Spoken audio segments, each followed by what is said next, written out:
Hello साथियों, स्वागत है आपका हमारे अपने YouTube channel Ajit art all classes पे।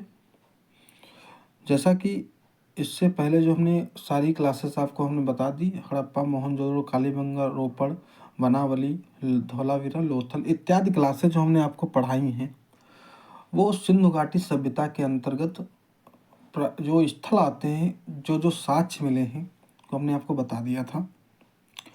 आज की जो क्लास है, यानी कि जो सिंधु घाटी सभ्यता के अंतर्गत जो आज का हम जो क्लास लेने जा रहे हैं, वो आप लोगों के लिए बहुत ही महत्वपूर्ण है।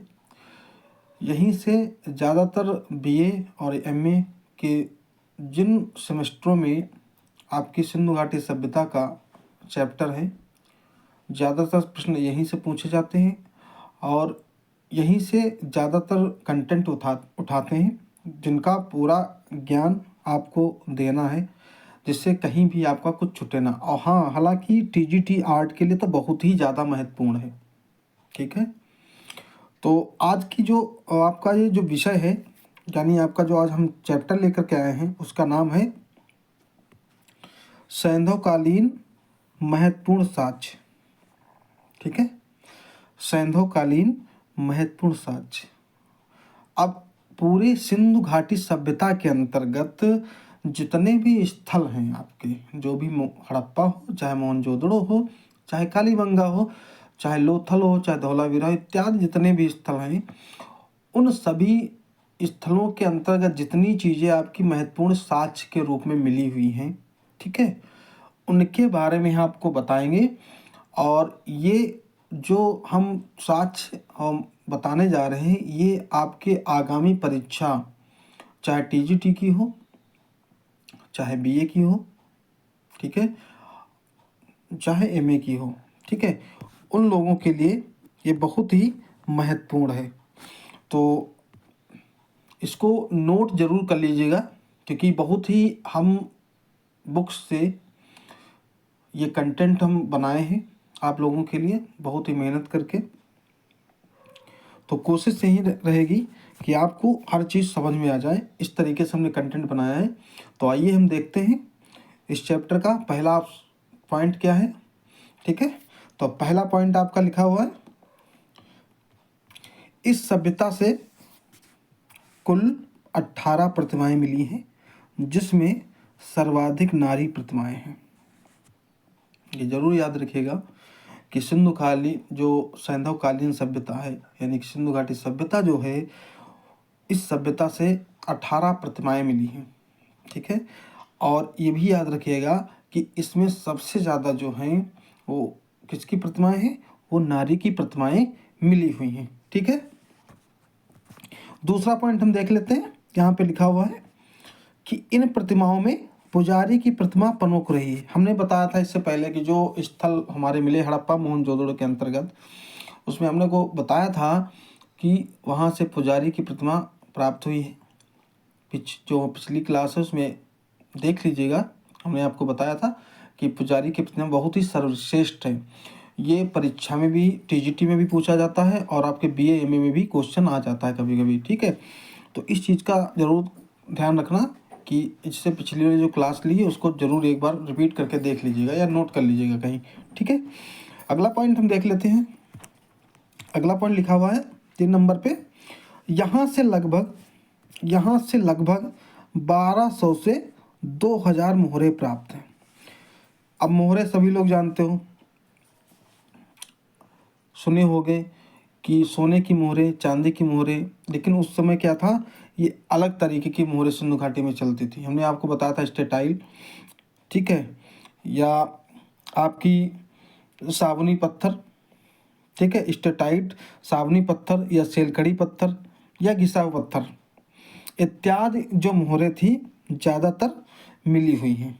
ठीक है, अब ये मोहरे ज़्यादातर मिट्टी की होती थी। उन मिट्टियों को जिस तरीके से पकाया जाता था तापमान पे, उस तरीके से उसकी वैल्यू होती थी। तो वहाँ पे 1200 से लेकर के 2000 तक की मोहरें खुदाई के दौरान प्राप्त हुई हैं। ठीक है, और उसके आगे लिखा हुआ है जिनकी माप 1 से ही 1/4 इंच है। ठीक है, ये जरूर याद रखिएगा, जिसकी माप 1 सही 1/4 इंच है। ठीक है, ये तो तीसरे नंबर पे होगी बात। अब हम देख लेते हैं चौथे नंबर पे क्या है। 4 नंबर पे दिया गया है कि मोहनजोदड़ो से पशुपति मोहर, कुकुदयुक्त बैल, ठीक है, दीप लक्ष्मी आदि मोहरें मिली हैं। अब ये जो आपका लिखा हुआ है, मतलब जो मोहनजोदड़ो से मोहरें मिली हैं, वहाँ पे पशुपति मोहर, कुकुदयुक्त बैल या दीप लक्ष्मी आदि अंकित मोहरें मिली, मतलब उस मोहरों पे इन चित्रों का अंकन किया गया है। इसीलिए इन 3 जो हैं, ये मोहनजोदड़ो से जो मोहरें प्राप्त हुई, इन 3 आकृतियों का अंकन किया गया है। ठीक है, तो ये जरूर याद रखिएगा। आगे हम देख लेते हैं नंबर 5 पे क्या है। तो नंबर 5 पे लिखा हुआ है, अधिकतर मोहरों पर, जो मोहरें मिली थी उन पे अधिकतर मोहरों पर एक श्रृंगी बैल का अंकन मिला है। ठीक है, याद रखिएगा कि ज़्यादातर मोहरों पे एक श्रृंगी बैल का अंकन मिला है। जैसे इसके अंतर्गत इसमें गेंडा, ठीक है, इसके मतलब एक श्रृंगी बैल के अलावा, मतलब इसके अतिरिक्त, सॉरी यहाँ पे अतिरिक्त लिख छूट गया है, यहाँ पे लिख लीजिएगा, इसके अतिरिक्त गेंडा, हाथी, बैल, चीता, भैंसा या कुबड़दार सांड, ठीक है, आदि की आकृतियाँ मिली हुई हैं।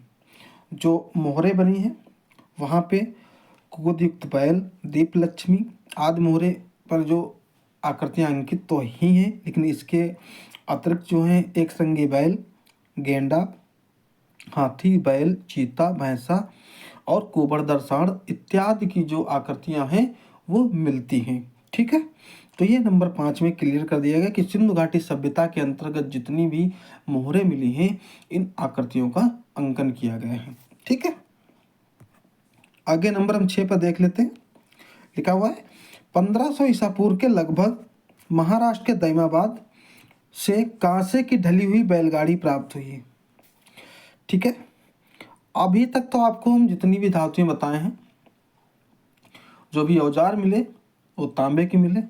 ठीक है, लेकिन अब क्या हुआ कि 1500 ईसा पूर्व के लगभग महाराष्ट्र के दैमाबाद से कांसे की ढली हुई बैलगाड़ी प्राप्त हुई। अब कांसा सभी लोग जानते हो कि कांसा एक धातु नहीं है, इनमें 3 धातुओं का मिश्रण करके कांसा बनाया जाता है।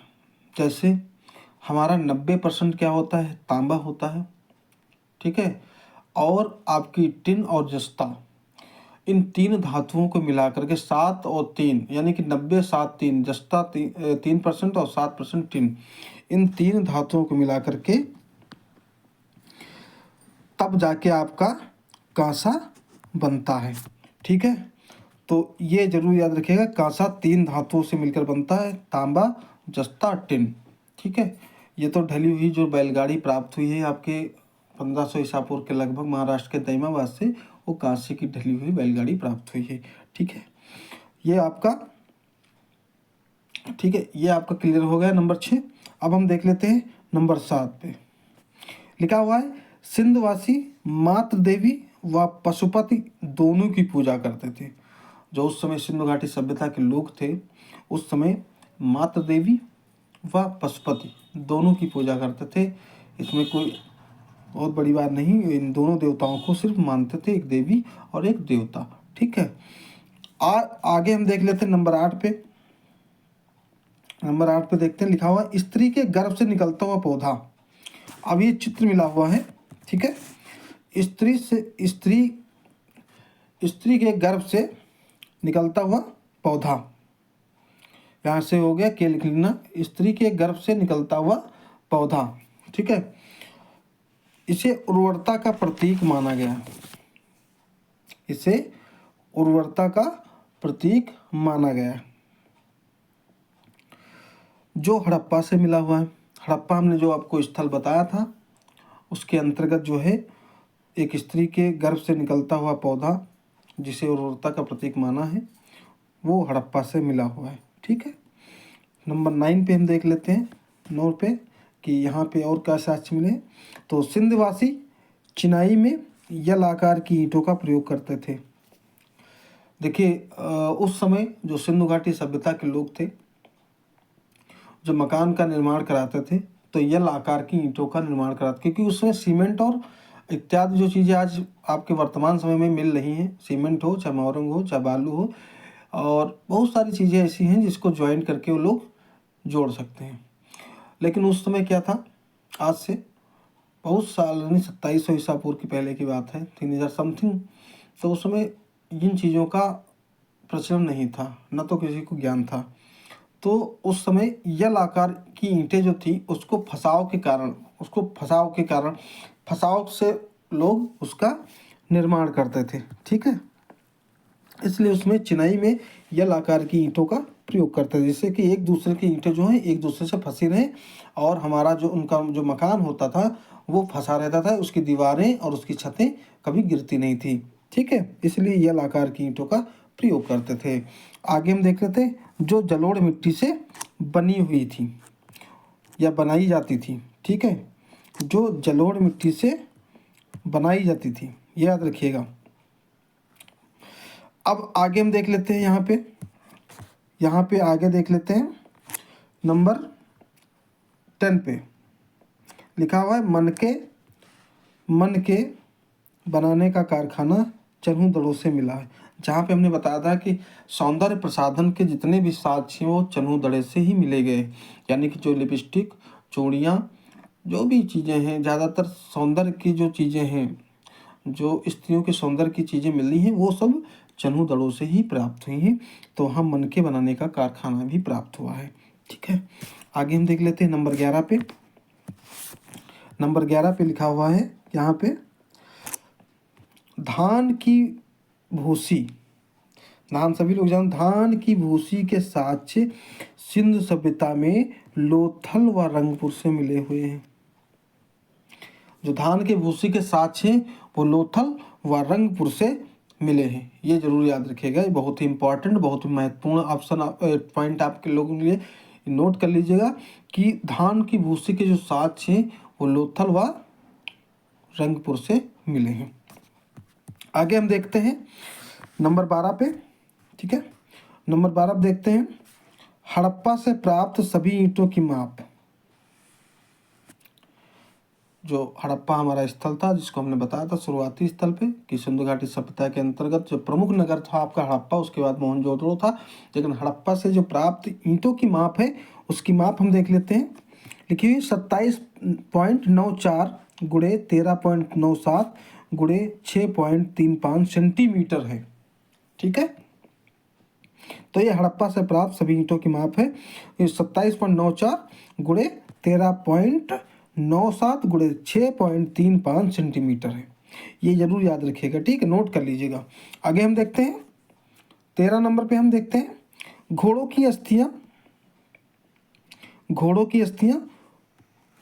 सुरकोटदा से प्राप्त हुई हैं, सुरकोटदा से प्राप्त हुई हैं, और ये बहुत ही महत्वपूर्ण आपके लिए है, जिसकी खोज जगपति जोशी ने की थी। सुरकोटदा हमने जो गुजरात में पड़ता है, उसकी खोज जगपति जोशी ने की थी 1964 ईस्वी में, और ये सरस्वती नदी के किनारे है। यहाँ से कलश, समाधान, घोड़े की हड्डी, तराजू इत्यादि के जो है अवशेष मिले हुए हैं, ठीक है। ये रंग आपका सुरकोटदा है। यहाँ से मेन आपका जो है जगपति जोशी, याद रखिएगा कि यहाँ की खोज की थी, और भी सन आपका जो है आपका है वो 1964 ईस्वी है, जो सरस्वती नदी के किनारे पड़ता है गुजरात में, ठीक है, ये नोट रखिएगा। और यहाँ से मुख्य जो है वो आपकी घोड़े की अस्थियों का प्रमुख रूप से जाना जाता है, ठीक है। आगे हम देखते हैं, लिखा हुआ है 14 नंबर पे, लिखा हुआ है 14 नंबर पे जो लिखा हुआ है वो लिखा है, हड़प्पा में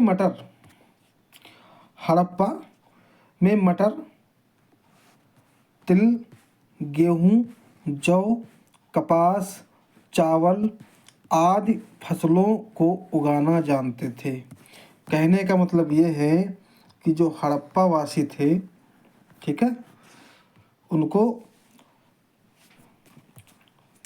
मटर, तिल, गेहूँ, जौ, कपास, चावल आदि फसलों का ज्ञान था।